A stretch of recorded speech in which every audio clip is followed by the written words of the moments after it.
11 August 2026 रोजी अलंगून तालुका सुरगाणा येथे महाराष्ट्र राज्य शालेय शिक्षण व क्रीडा विभाग आणि महाराष्ट्र राज्य क्रीडा युवक सेवा पुणे, जिल्हा क्रीडा अधिकारी कार्यालय नाशिक यांच्या संयुक्त विद्यमानाने तालुकास्तरीय 14 वर्षातील मुलामुलींच्या खो खो क्रीडा स्पर्धा तालुका क्रीडा अधिकारी सर्वेश देशमुख, संयोजक GN सदगीर यांच्या मार्गदर्शनाखाली पार पडल्या। स्पर्धेचे उद्घाटन संस्था अध्यक्ष तथा माजी आमदार कॉम्रेड JP गावित, शिक्षण संस्था संचालक comrade Hiraman Dada Gavit, school committee chairman comrade Vasant Bagul यांच्या हस्ते झाले।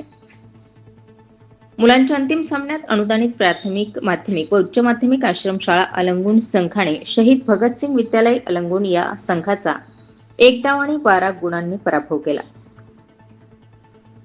मुलींच्या अंतिम सामन्यात अनुदानित प्राथमिक, माध्यमिक व उच्च माध्यमिक आश्रमशाळा अलंगून संघाने आश्रमशाळा भेगू संघाचा 1 डाव आणि 4 गुणांनी दणदणीत पराभव करून जिल्हा स्तरावर दिमाखात प्रवेश केलाय। तालुकास्तरीय खो खो स्पर्धेत अलंगून आश्रमशाळेच्या मुला-मुलींच्या संघाची जिल्हा स्तरावर निवड झाल्याने संस्थापक अध्यक्ष कॉम्रेड JP गावित, संचालक मंडळ, समन्वयक, प्राचार्य, मुख्याध्यापक, शिक्षक, शिक्षकेतर कर्मचारी व पालक यांनी विजयी खेळाडूंचं मैदानावर मेहनत घेणाऱ्या सर्व क्रीडा शिक्षकांचं अभिनंदन केलंय। जिल्हा स्तरासाठी निवड झालेल्या सर्व संघ आणि स्पर्धकांना भावी वाटचालीसाठी शुभेच्छा देण्यात आल्या। स्टार 24 फास्ट न्यूज साठी राजेंद्र राठोड, कळवण।